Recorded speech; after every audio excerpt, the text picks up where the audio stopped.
Do not let your hearts be troubled. You believe in God, believe also in me. My Father's house has many rooms. If that were not so, would I have told you that I'm going there to prepare a place for you? And if I go and prepare a place for you, I will come back and take you to be with me, that you also may be where I am.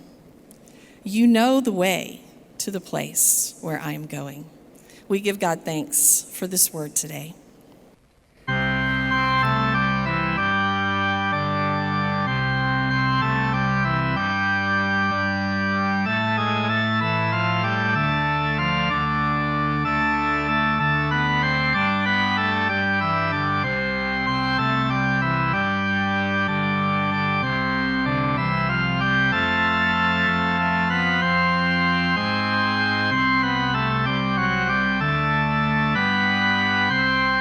About the game of baseball and what it might teach us and what it might show us. It was by design, the fact that after we finish this then we'll go on Tuesday night together, and about 100 of us will come and watch a game. I hope you'll pay attention. Maybe you'll see something you haven't seen before. Will you bow your heads with me? God, let the words of my mouth and the meditations of our hearts be acceptable in thy sight, O Lord, our strength and our Redeemer. Amen. You know, you and I have a hole in our heart. We were born that way. Every single person is born with a hole in their heart physically. It's by design. It's to reroute to make sure the blood doesn't go to the fetal lungs, which haven't been developed yet. Make sure the flow of blood supply gets to the brain, to the heart of the child. But after about 2 or 3 months after the child is born, normally it just closes up on its own. Except for about 25% of people, the hole never closes. It stays open. So meaning 1 in 4 of you, about 25% of you in this room, you probably have a hole in your heart and you don't even know it, and you're going to be just fine. The Bible also talks about a different kind of hole in our hearts. It's this longing to belong, a longing for a place that we know who we are with people that we love, longing for a place that we could call home. But the Bible sets forth from the very opening pages that's been elusive for us to be able to find it. Adam and Eve now leave the Garden of Eden, always in search, and never quite finding it. Abraham is a classic one who now accepts the call and challenge to leave everything behind, all the comfort, everything that he thought was home, in order to go search for a different kind of home. By faith, Abraham, made his home in the promised land like a stranger in a foreign country. He lived in tents, did so Isaac and Jacob, who were heirs with him of the same promise. For he was looking forward to the city with foundations, whose architect and builder is God. You know what the Bible describes us? We're resident aliens. We don't belong. We're foreigners. We're strangers, sojourners. We're always on the move, always in search of something, and not always able to find exactly what it might be. And you just read the Bible over and over again, the story is repeated. Moses in search of the promised land for decades out in the wilderness. Joseph, who by his brother's conspiracy is now sent to the last place he ever wanted to be, was Egypt, and there he still encounters God. And if you really want to understand the Old Testament, you cannot understand it without knowing that there's 2 hinges upon which everything else is based. It's the Exodus and exile, being forced to leave your home, and the desire and longing to come back to your home. The exile and the Exodus are everything in the Old Testament. So in a sense, you get this way that we're sort of wanderers, always looking for something we can't find, always finding it elusive for a place that we call home. In 2004, Tom Hanks was in a great movie called The Terminal. Do you remember this? He's stuck in an airport. Country he comes from has a civil war and a bureaucratic mess. He can't get back. He doesn't belong anywhere, and he can't go back to where he was. And so he has to live 9 months in an airport terminal. It's a great movie. It's also based on an actual real story. A man named Mirhan Nasseri from Iran, who protests against the Shah of Iran, is banished. He ends up in Paris. He's at Charles de Gaulle Airport, and they lose all of his paperwork, and nobody knows what to do with him. And this is incredulous, but it's a true story. And he just stays at the airport, stays for 18 years. If you know anything about airport. It's a city within a city, but nobody really belongs to it. It's just people coming and going to different destinations, and you have all the things that can provide you for a life. You have food and you have shelter, but it's not a home to anybody. It's just a point in between where you want to go and where you once were. For 18 years, he's living in this airport. And finally, they release him. Where does he go? He doesn't have a home, never has had one. It's been 18 years, doesn't have family. He goes to a homeless shelter. He tries to live in a homeless shelter in Paris, France for a while, but it becomes just too much for him. Finally, he requests and is granted. He goes back to the airport. Last year, he passed away in the airports. This idea of home is elusive to us. Do you realize Jesus never actually had a home? Born in a stable. Throughout his life, he has nowhere to lay his head that he could call a place of his own. And when he dies, they bury him in a borrowed tomb. There's really no place for him in this world. We all want this place that we can call home. We long for it. We want it. I've been a part of house blessings many times. In fact, people are building their home, ask me to come, and they write on the walls, as for me and my house, we will serve the Lord, other scriptures before it's covered up in paint and texture, because they want to be reminded this is their home, this is where God is going to be active, this is where they're going to raise their family. You know, they had both experiences in building churches where people literally wrote scriptures on beams and walls and the floors. This church is no different. There are people's names on it. They're buried here, meaning their names were in it and always upon it, and their hearts are in it. It's a way of trying to attach this place to something more meaningful, to say this is where we belong, where we're going to worship, where we're going to serve.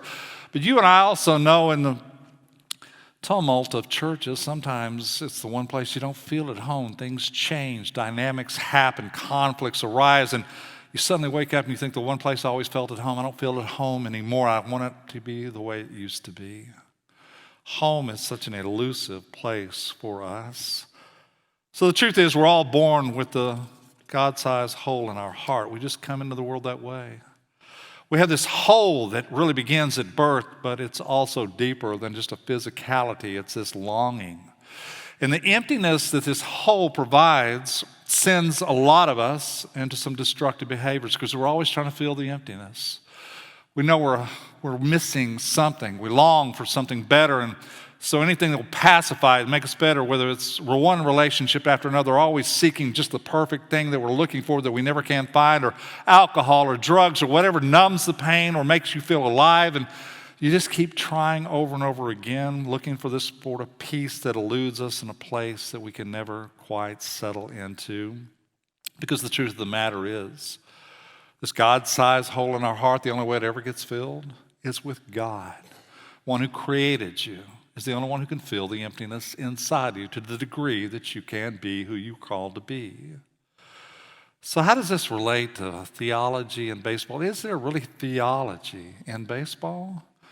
Baseball is one of the most communal sports you could possibly imagine. I mean, fans sort of get up, take me out to the ball game. They sing, there's a rhythm around the horn, innings, extra innings. There's a pace and a rhythm to the game, and people coming together for a common sense of what they want to and enjoying it as well. But it's also predicated, we've been talking about the rules and regulations and about how it's impacting the people and the quirkiness of the game itself. The ultimate goal is to bring people home, meaning to put people on base, but then to sacrifice whatever you have to do to advance them around the bases, finally to bring them home. That's the whole goal of it, is to bring people home, which is ironic because baseball might be the most nomadic sport you could possibly imagine. If you're a minor league player, most of the time you're sitting on a bus going from one little town to another just hoping to get a break so you can go into the different league and maybe have better accommodations, but it's always temporary and temporal. In fact, players are always traded, careers are cut short. It's a nomadic life. You never know if you're going to have a job, if you're going to be traded, something's going to happen, you may not have a job, whatever it might be. There's one Major League Baseball player who actually holds the record for being traded the most time. He's played 15 years. He's been traded 10 times, twice in 1 year, named Jesse Chavez, who's a relief pitcher. Imagine trying to buy anything permanent when you know you're probably going to get moved. Why would you buy a house? You won't be there long. 10 times in 15 years, he's moved back and forth. Or another story about a guy named Harry Cheedy who was a catcher for Cleveland. So Cleveland sends him to the Mets for a player to be named later on April 25th. June 15th, New York Mets send him back to Cleveland. So he starts out in Cleveland, traded for a player to be named later, then traded back to Cleveland. He actually is the player to be named later. He just didn't know it. It took 7 weeks for him to end up in the same place where he started. Hear the promise of Jesus, my Father's house has many rooms. If that weren't so, would I have told you that I am going there to prepare a place for you? And if I go and prepare a place for you, I will come back and take you to be with me, that you also may be where I am. Baseball is about coming home. So often in the Christian faith, we talk about home in the afterlife. After we die, certainly the promise of heaven, that's home. Well, Jesus also says the kingdom of God is with you here and now. So home is both heaven and earth, in this life and in the life to come, in this world and in the world to come. And what baseball just lifts up and makes obvious, it's all based on sacrifice. Everybody's dependent on each other. There's no singular player that can do anything without the help of another person. Pitcher can't do anything without the catcher. Catcher can't do anything without the pitcher. Base runners are dependent when they get on base to have another person who will advance them around the base in the hopes of finding their way back home. It's about sacrifice. It's not about you. It's about being part of something so much bigger than yourself. It doesn't diminish your importance. It puts it in perspective of who you really are and what you're called to do, because you're there to help others. So I had a mini revelation a couple of weeks ago, and I don't know why I haven't thought about this before. I think I did know it, but I just never actually put it into words, and maybe it'll help you. I don't know. I had a family member who has a pretty serious issue health-wise. And you know how people will come up to me and come up to you, will you pray for this person, ask God to help them? And we always say, yeah, I'll pray for this person. I'll ask God to help them. And then it dawned on me, why am I doing that? Because that's my job too. So my prayer is no longer, God, help this person. God, help me help this person. Give me whatever words I need to be able to say what you want to say to them. Give me whatever I can do to be able to do for them what you want done for them. Don't just say, God, please help this person. God, help me help this person in the best way that I possibly can. Because baseball is about sacrifice, giving yourself to something greater than you, bigger than you, advancing other people. It's bringing people home. I love the metaphor of it. Do you ever notice that home plate, unlike any of the other bases, it's actually in the design, it looks like a home. If you look in your mind, picture the home plate. Looks like every second grader's rendering of their own home. Square box with a roof on top. That's home plate. It even looks like home. But it's also different, because all the other bases you can pick up and move. You can reset. Not a home plate. It's fixed. It's permanent. It's embedded. It's not moving. It's the fixed point. It's where you start from and where you come all the way around to, if you're lucky enough. Home is the point of departure and return for all the players. And if you're lucky enough to go around all the bases, first, second, third, and if people are going to advance you and you just help others go along, finally, to cross home plate, and I love the imagery because it sounds biblical, when you finally reach home, after all the journey that's taken place to get you there, all the circumstances that brought you there, once you cross home plate, you're safe and you're home. So the goal of baseball is to have as many people score as possible, meaning get people home, as many of them as you can, in the time that you have. And it just takes an unselfish person to be able to advance them.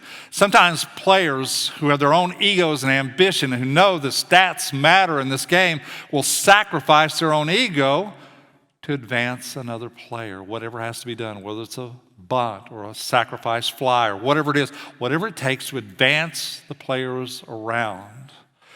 Meaning that's what the game is about, sacrificing, which is exactly what Jesus does in his life.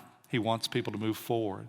Those that are stuck in one place and it can't, he comes to them, offers them comfort, peace, forgiveness, compassion. Those that are living in the past, he's telling them it's time to move on. Forgive yourself, forgive those who have hurt you. move forward. And he does this with all of his life. Those who are lost and abandoned, he makes feel like they're never going to be alone again in this world. And he's doing that to such a degree over and over again that by the time that he's finished with his life here on earth, there are no words left unsaid, no deeds left undone. He literally pours himself out so that everybody he encounters becomes better. The world becomes better because Jesus comes for us and for all of us who need help in this world. And when they finally bury him, they remember this promise that he made. I'm going to come back for you. I'm not going to leave you orphaned. I won't leave you alone. So don't worry. You go be bold, be faithful, go do what you need to do in life because I'm not going to leave you here. And when the time comes, I'm going to come back to you and I'm going to take you and you're going to be with me and you're going to go home again. Baseball is about coming home. And home, if you haven't caught on to it, is wherever God is, whether here on earth or in heaven. And it's not a fixed place on a map. It's not a geographical location. Home is a relationship when we connect with another person, when we are in a relationship with God to such a degree that we feel like we're standing on holy ground, that we feel like time has literally just stopped and we can't feel or sense anything else. And we know beyond a shadow of a doubt, even if we can't explain it, that we're exactly where we needed to be, prayed to be, longed to be, wanted to be in this world. Home is wherever God is at work and where people recognize it and are brought together closer to one another, closer to God. And when that happens, it is heaven on earth. And all that God ever asks us to do is to take as many of other people with us as we go. There was a Little League regional tournament in Waco, Texas. Some of you may have seen this. It's a Little League regional tournament. There's a pitcher named Caden Shelton, plays for Pearland, Texas, facing a batter, Isaiah Jarvis of Tulsa, Oklahoma. Pitch is thrown, the batter, Isaiah, is hit in the head. It's a scary moment. But then something happens, and I want you to watch this in a second. Pitcher is upset. He didn't intend to hurt this other person. So it's a baseball game, but it's more than a game. I want you to watch this. Oh, look out. Oh, my gosh. Oh, my gosh. That's awesome.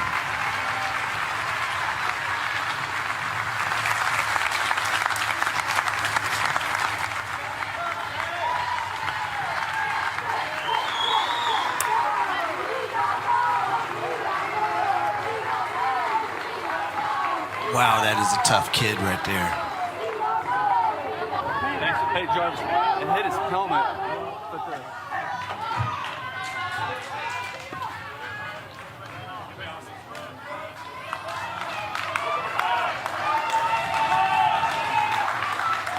So this is really cool because as a pitcher, Bubs looks shaken up right now because of what he did. And look at Zay Jarvis. This is such great sportsmanship.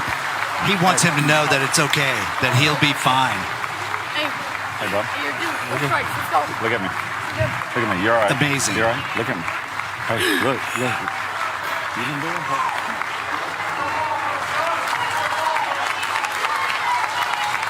What a stud right there. Zay Jarvis.